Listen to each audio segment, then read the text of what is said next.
Наследих къщата на дядо ми в едно забравено от Бога село.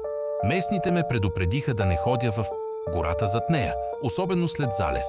Разказваха за Шепота, древен дух, който примамвал изгубените. Една вечер, воден от любопитство, пренебрегнах съветите им. С навлизането ми в гората, въздухът стана ледено студен. Чувах го, тих с кащ шепот, който сякаш произнасяше името ми. Обърнах се, за да се върна, но пътеката беше изчезнала. Дърветата се сплитаха в непрогледна стена. Шепотът ставаше все по-силен, по-настоятелен. Видях очи. Две светещи в мрака очи, които не принадлежаха на никое животно, те ме наблюдаваха. Започнах да тичам, а шепотът се превърна в писък, който раздираше тишината. Не знам колко време бягах, но накрая се озовах обратно пред къщата, треперещ и задъхан. Никога повече не се върнах в онази гора, но понякога в тихите нощи все още чувам Шепота под прозореца си и знам, че той чака.